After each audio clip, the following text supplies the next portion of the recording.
औज़ुबिल्लाहिमिनश्शैतानिर्रजीम बिस्मिल्लाहिर्रहमानिर्रहीम।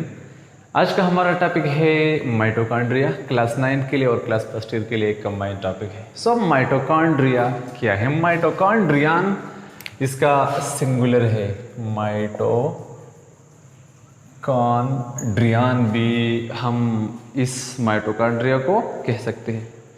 सो these are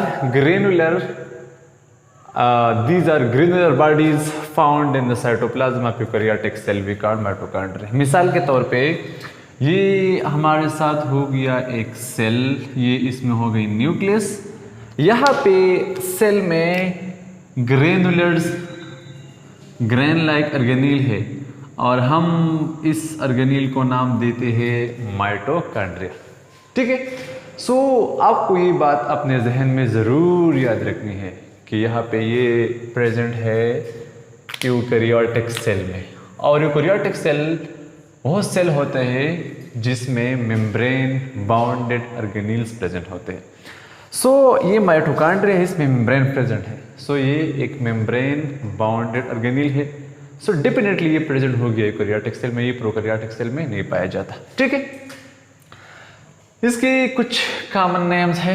it is also called power house of the cell, power house of the cell.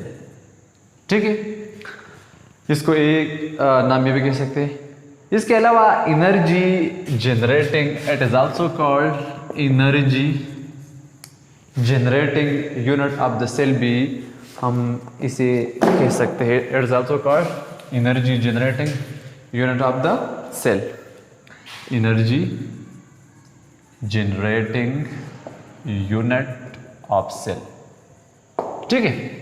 Sometime हम इसको डेक्टाइसोम के नाम से भी जान सकते हैं। ठीक है। सो डिस्कवरी इसकी की है कोलेकर एक साइंटिस्ट है। इस कोलेकर ने माइटोकॉन्ड्रिया की डिस्कवरी की है 1850 में। 1850 में in skeletal muscle. Skeletal muscle वो तमाम मसल्स होते हैं जो कि हमारे बोन से अटैच होते हैं। ठीक है। फिर इसकी साइज पे हम आते हैं। साइज है 1 micrometer to 10 micrometer in length. इसका जो लेंथ है, लेंथ 1 से लेकर 10 माइक्रोमीटर तक इसका ये लेंथ है। ये जो लेंथ है इसका 1 से लेके 10 माइक्रोमीटर तक इसका लेंथ है। और इसका डायमीटर है 0.5 से लेकर 1 माइक्रोमीटर तक उसका डायमीटर है। डायमीटर 0.5 माइक्रोमीटर से लेकर 1.0 माइक्रोमीटर तक इस माइटोकॉन्ड्रिया का वेट है। अब इसके नंबर पे आते हैं। So the number of mitochondria is different in different cells. Generally the number of mitochondria it is more found in animal cell. ज्यादा पाया जाता है एनिमल सेल्स में, क्योंकि प्लांट सेल में क्लोरोप्लास्ट प्रेजेंट होते हैं। इंस्टेड ऑफ दिस माइटोकॉन्ड्रिया भी प्रेजेंट होते हैं लेकिन नंबर में कम होते हैं। फिर एनिमल में it is different from cell to cell. इसकी डिफरेंस है। देखिए, जो भी सेल जो कि ज़्यादा एक्टिविटी परफॉर्म करता है उसमें माइटोकॉन्ड्रिया ज़्यादा होगी। मिसाल के तौर पे हार्ट सेल्स, दिल की cells, heart cells have more number of mitochondria because heart beats throughout the life. ठीक है। सो वो तमाम सेल्स जिसकी एक्टिविटी ज़्यादा होगी उसमें नंबर ऑफ माइटोकॉन्ड्रिया डेफिनेटली ज़्यादा होंगे। अगर कोई हमसे पूछे कि ये heart throughout the life beat करता है, ये क्यों नहीं थकता, इसको फैटिग क्यों नहीं लगती? सो सिंपल सी बात है, इसमें नंबर ऑफ माइटोकॉन्ड्रिया ज़्यादा है, इसमें एनर्जी ज़्यादा जनरेट होती है। तो एनर्जी ज़्यादा है तो थकावट किस बात की? ठीक है। सो नंबर में it is more in animal cells then plant cells. Then plant cell में कम है, एनिमल सेल में ज़्यादा है। ठीक है। और एनिमल में भी सेल टू सेल इसकी क्या है, डिफरेंसेस है। अब आते हैं उसके स्ट्रक्चर की तरफ। इसमें हम केमिकल कंपोजिशन को भी साथ में लेते हैं। सो स्ट्रक्चर में mitochondria is composed of 3 main components. Mitochondria की 3 बड़े बड़े हिस्से हैं।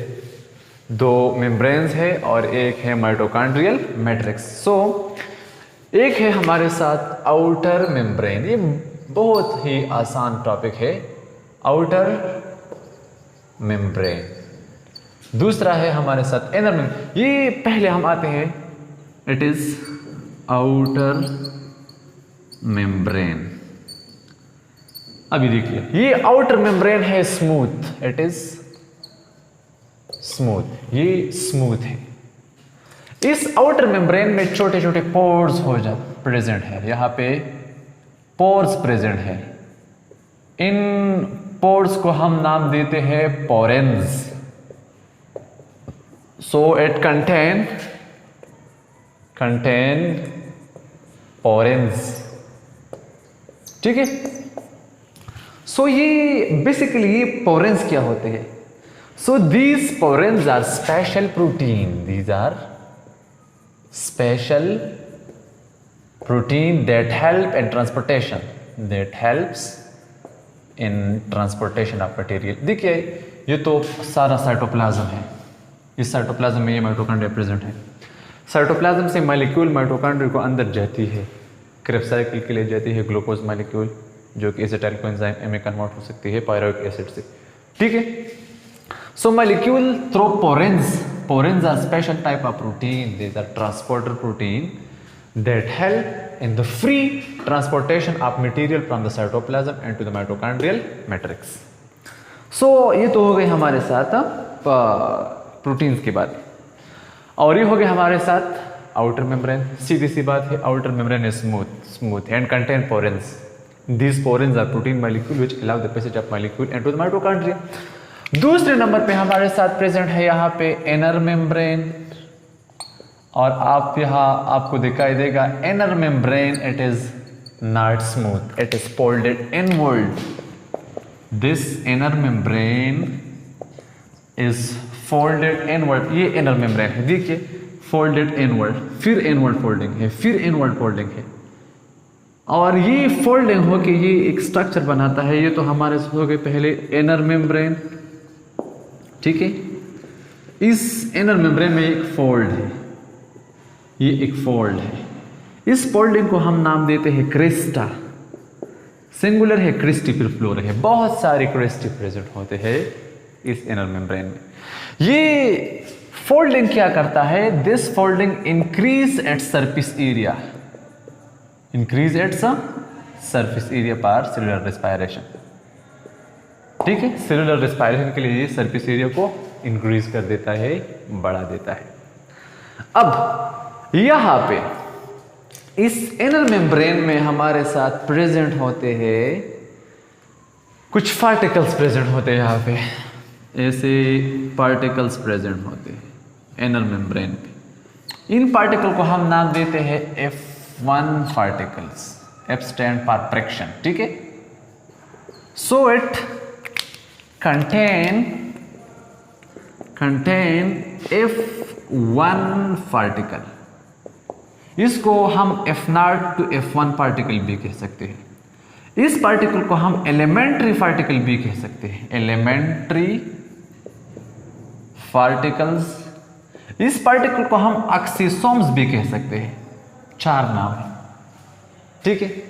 अब आपकी चॉइस है, चाहे F1 F0 to F1 कहे, चाहे F1 पार्टिकल कहे, चाहे एलिमेंट्री पार्टिकल कहे, और चाहे कहे ऑक्सीसोम, ठीक है। जो भी नाम आपको अच्छा लगे आप उसे पुकार सकते हैं, ठीक है। असल में ये F1 पार्टिकल क्या है? असल में ये F1 पार्टिकल जो है हमारे साथ, ये F1 पार्टिकल ये ATP सिंथेज एंजाइम है, ATP synthase. These are the enzymes that synthesize ATP। बात आ रही है, आ रही है समझ में आप लोगों को, ठीक है। F1 particle is present in the inner membrane of mitochondria, आपने MCQs को याद रखनी है। Porins are present at the outer surface of mitochondria, आपने एक और MCQs को याद रखनी है। असल में ये F1 particle ATP synthase enzyme है, आपने एक और MCQs को अंडरलाइन करना है। क्या मतलब ATP सिंथेज? यहाँ पे ATP पंप हो गया, हाइड्रोजन आयन रिलीज होगी, ADP प्लस इनऑर्गेनिक फॉस्फेट को मिला के ATP बनाएगा, इंशाल्लाह हम इसको फिर आपको डिटेल में समझाएंगे फोटोसिंथेसिस में, या सॉरी रिस्पायरेशन में, ठीक है। सो ये तो हो गई हमारे साथ F1 पार्टिकल की बात हो गई। अब इस F1 पार्टिकल के नंबर क्या होगी? सो इसके नंबर है 10⁴ to 10⁵ पर माइटोकॉन्ड्रिया। एमसीक्यूज याद रखिए, पर माइटोकॉन्ड्रिया F1 पार्टिकल या एलिमेंट्री पार्टिकल के नंबर कितने हैं? 10⁴ या 10⁵ ये F1 पार्टिकल के नंबर है। अब हम आते हैं यहाँ पे मैट्रिक्स पे। ये हमारे साथ प्रेजेंट है इसका क्या? मैट्रिक्स। सो मैट्रिक्स में क्या होंगे? सीधी सी बात है, मैट्रिक्स में होंगे हमारे साथ क्या होंगे? यहाँ पे होंगे डीएनए होगा, आरएनए के ऑल टाइप्स होंगे, एंजाइम्स होंगे, इलेक्ट्रोलाइट, सब कुछ यहाँ पे प्रेजेंट है। सो इट कंटेन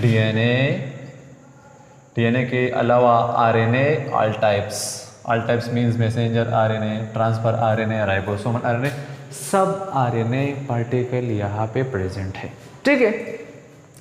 इसके अलावा यहाँ पे राइबोसोम भी प्रेजेंट है, यहाँ पे राइबोसोम प्रेजेंट है और राइबोसोम है 70, आपने एमसीक्यूज याद रखनी है।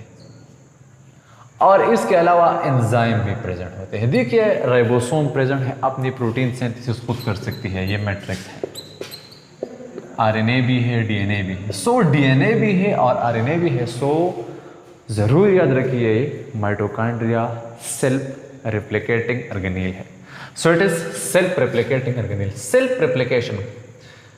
सेल्फ रेप्लिकेशन मीन्स दैट ये माइटोकॉन्ड्रिया अगर सेल के अंदर है, सो चाहे ये सेल डिवाइड हो जाए या ना डिवाइड हो जाए, माइटोकॉन्ड्रिया की डिवीजन होगी, ये सेल डिवीजन से इंडिपेंडेंट डिवीजन कर सकती है, ये फिशन पे डिवीजन भी कर सकती है समटाइम, ठीक है। लेकिन सेल्फ रिफ्लिकेटिंग ऑर्गेनेल का मतलब ही यही है कि चाहे सेल डिवाइड हो जाए या सेल डिवाइड ना हो जाए, माइटोकॉन्ड्रिया की डिवीजन होगी, ठीक है। So we call it is the self replicating organelle. आपने एमसीक्यूज याद रखने हैं। देखिए सेल में दो ऑर्गेनेल सेल्फ रेप्लिकेटिंग है, एक है माइटोकॉन्ड्रिया, दूसरा क्लोरोप्लास्ट है। अगर हम इवोल्यूशनरी हिस्ट्री को देखें तो क्लोरोप्लास्ट और माइटोकॉन्ड्रिया में बहुत सारी सिमिलरिटीज प्रेजेंट है। अब फंक्शन क्या होगी इसकी? हाँ, फंक्शन तो बस एक ही काम है, power house of the cell, cellular respiration means that produces energy. So this is all about mitochondria. Hope that you understand better. हमें अपने दुआ में याद रखिए। अल्लाह हाफिज़।